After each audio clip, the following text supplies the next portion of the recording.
I wanna take you to a place not very far from here.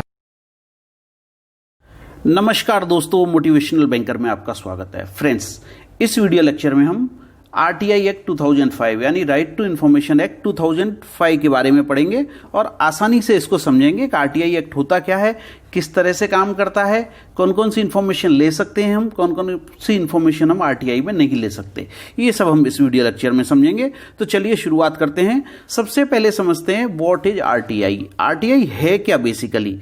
RTI क्या है? RTI एक ऐसा legal framework बनाया है जो इंडियन सिटीजन्स को राइट देता है, जो इंडियन सिटीजन्स को दिया गया है और उनको डेमोक्रेटिक राइट देता है कि वो उस इंफॉर्मेशन को एक्सेस कर सकें जो पब्लिक अथॉरिटीज के अंतर्गत आती है, या ऐसे कहें कि ऐसी कोई भी इंफॉर्मेशन जो पब्लिक अथॉरिटी से डील करती है, उस इंफॉर्मेशन को यदि सिटीजन्स को उपलब्ध कराना है तो वो आरटीआई के तहत वो इंफॉर्मेशन ले सकते हैं। ठीक है।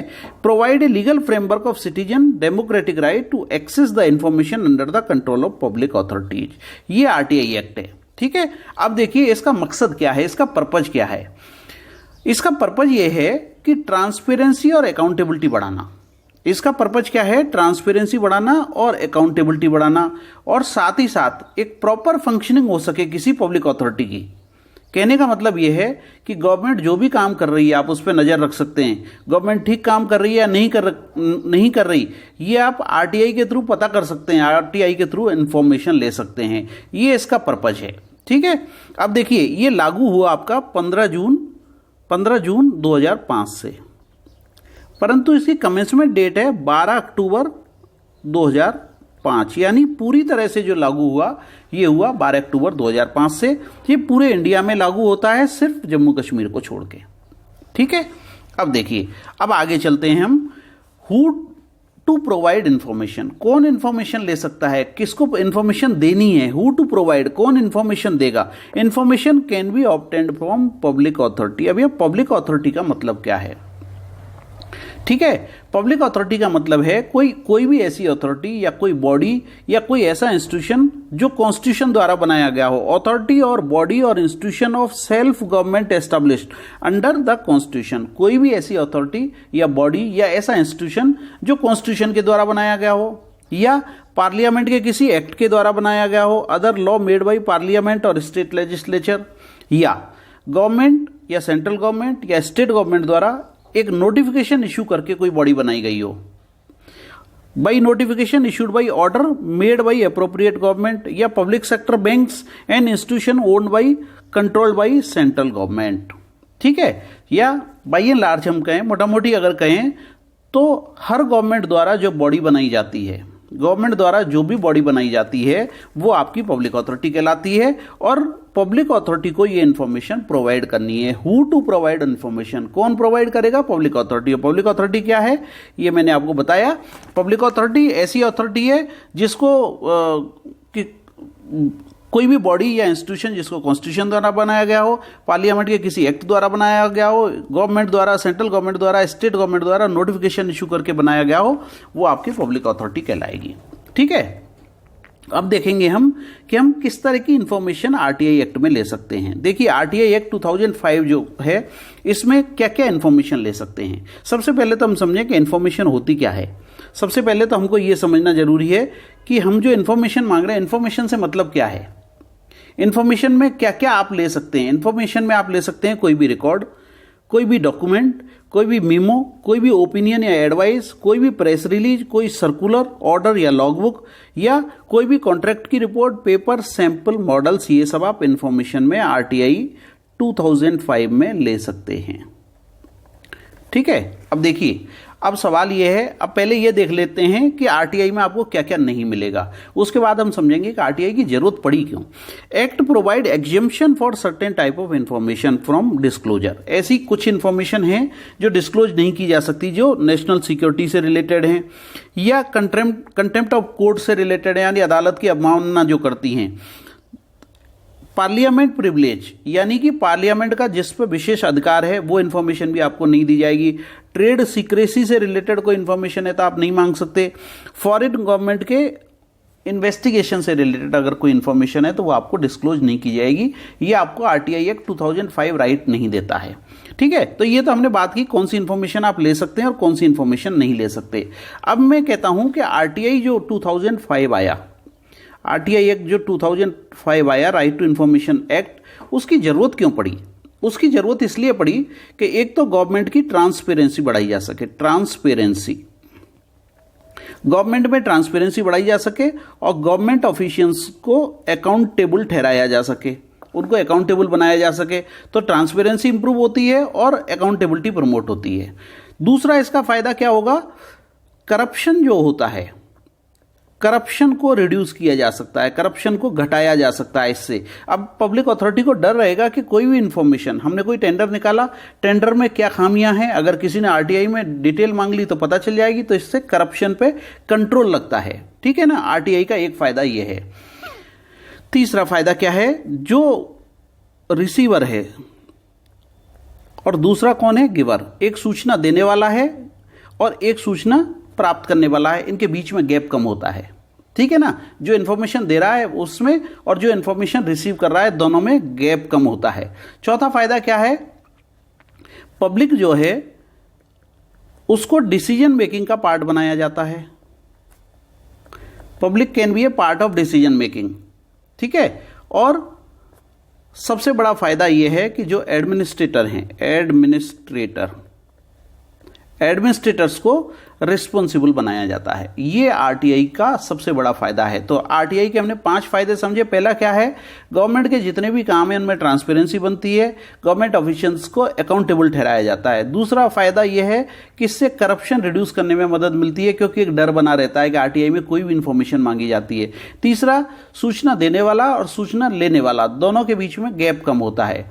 चौथा फायदा यह है कि सिटीजन्स को डिसीजन मेकिंग का पार्ट बनाया जाता है। और पांचवा फायदा यह है कि जो भी एडमिनिस्ट्रेटर बैठे हैं गवर्नमेंट अथॉरिटीज में, पब्लिक अथॉरिटीज में, उनको रिस्पॉन्सिबल बनाया जा सकता है। ये आरटीआई एक्ट का सबसे बड़ा फायदा है। तो हमने आरटीआई एक्ट में जाना कि क्या इंफॉर्मेशन हमको मिलेगी और क्या इंफॉर्मेशन हमको नहीं मिलेगी, और आरटीआई एक्ट क्यों लाया गया, इसका फायदा क्या है। अब हम समझेंगे कि आरटीआई में हम इंफॉर्मेशन ले कैसे सकते हैं। अब देखिए, आरटीआई में इंफॉर्मेशन लेने के 2 तरीके हैं। एक है आपका ऑनलाइन और दूसरा है आपका ऑफलाइन।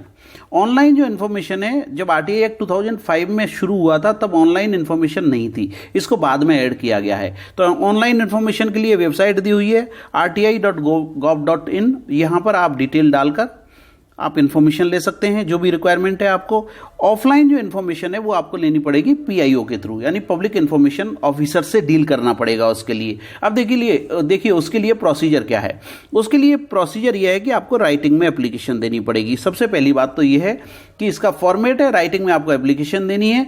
दूसरा, reason for seeking information not required to be given. ये सबसे बड़ी खामी है इस एक्ट की। यहां आपको कारण नहीं देना है, कारण आपको नहीं देना है कि आपको इन्फॉर्मेशन क्यों चाहिए। ये एक बहुत बड़ा ड्रॉबैक है। इससे क्या है, जिन लोगों को आरटीआई में नहीं जाना चाहिए वो भी आरटीआई में जाते हैं, लोग इसका नेगेटिव फायदा उठाते हैं। ठीक है ना, तो ये इसका एक ड्रॉबैक है। इसके अलावा इसकी एक फीस तय की है। इसकी फीस है 10 रुपये, मात्र 10 रुपये में आप इंफॉर्मेशन ले सकते हैं।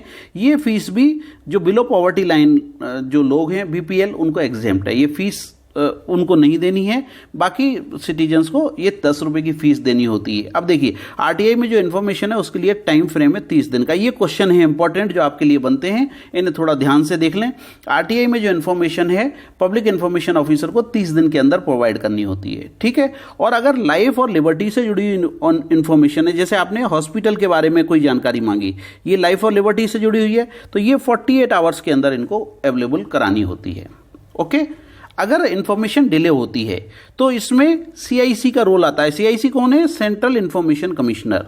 सीआईसी पेनल्टी लगा सकता है जिससे इंफॉर्मेशन मांगी है, और पेनल्टी क्या है, 250 रुपये पर डे, मैक्सिमम 25,000 रुपये तक पेनल्टी उस पर लगा सकता है सेंट्रल इंफॉर्मेशन कमिश्नर। ओके, अब देखिए, अब आपने जो ये मांगा है, इंफॉर्मेशन मांगी है, उसका चार्जेज है। अगर आपको कॉपी चाहिए उसकी तो 2 रुपये पर पेज के हिसाब से आपको पे करना पड़ेगा। ठीक है, क्योंकि अगर आपने समझिए कोई पेन ड्राइव में मांगा है डाटा या उसकी जीरोक्स मांगी है तो आपको उसके चार्जेज पे करने पड़ेंगे। ओके, डीवीडी में, पेन ड्राइव में, तो एक्स्ट्रा आपको पे करना पड़ेगा। तो ये उसका चार्ज है 2 रुपये पर पेज के हिसाब से। इसके अलावा अगर आपको रिकॉर्ड चेक करना है, ऑफिस में जाके, दफ्तर में जाके चेक करना है, तो पहले 1 घंटे आपको फ्री मिलेगा और उसके बाद आपको 5 रुपये पर 15 मिनट के हिसाब से चार्ज देना पड़ेगा। अगर फाइल खोलकर देखना आप चाहते हैं तो आपको पहला 1 घंटा फ्री मिलेगा देखने के लिए और उसके बाद हर 15 मिनट का 5 रुपये आपको चार्ज देना पड़ेगा। ठीक है, अब देखिए यहां टाइम दिया हुआ है आपको 30 दिन का। 30 डेज के अंदर आपको इन्फॉर्मेशन मिलनी चाहिए। अगर 30 डेज में आपको इन्फॉर्मेशन नहीं मिलती है, not provided information, he can appeal with in 30 days, तो वो अगले 30 दिन में अपील कर सकता है।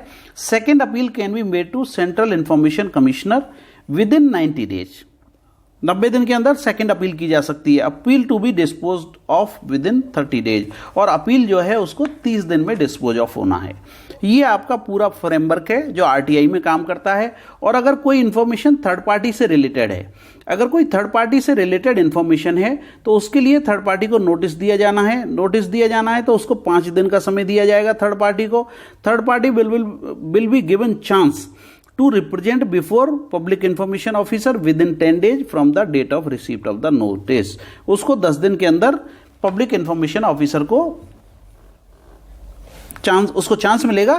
The third party will be given chance to represent before PIO के सामने उसको रिप्रेजेंट करना है 10 दिन के अंदर। तो ये फ्रेमवर्क है, आपका टोटल फ्रेमवर्क है जिस पे हमने बात की है कि आरटीआई क्या है, आरटीआई किस तरह से काम करता है। देखिए सबसे पहले हमने क्या समझा, आरटीआई एक्ट क्या है, दूसरा पब्लिक अथॉरिटी क्या होती है, किसको इन्फॉर्मेशन प्रोवाइड करनी है। इसके बाद हमने समझा कि आरटीआई में इन्फॉर्मेशन कौन कौन सी ले सकते हैं और कौन कौन सी इन्फॉर्मेशन नहीं ले सकते। इसके बाद हमने समझा है आरटीआई में ऑनलाइन कैसे लेना है इन्फॉर्मेशन, ऑफलाइन कैसे लेना है। ऑनलाइन के लिए वेबसाइट दी हुई है, ऑफलाइन पब्लिक इन्फॉर्मेशन ऑफिसर के थ्रू लेना है, क्या फीस चार्ज करनी है, कितना टाइम फ्रेम है, कहाँ अपील कर सकते हैं। ये सारा फ्रेमवर्क हमने आरटीआई एक्ट में समझा है। दोस्तों मैं उम्मीद करता हूं कि मैंने काफ़ी सरल तरीके से और काफ़ी अंडरस्टैंडेबल लैंग्वेज में आपको आरटीआई एक्ट समझाने की कोशिश की है। मैं उम्मीद करता हूं कि आपके एग्जाम के पॉइंट ऑफ व्यू से ये डेटा जो भी हमने डिस्कस किया है इस वीडियो लेक्चर में वो काफ़ी यूजफुल होगा। Thank you very much friends for watching this video.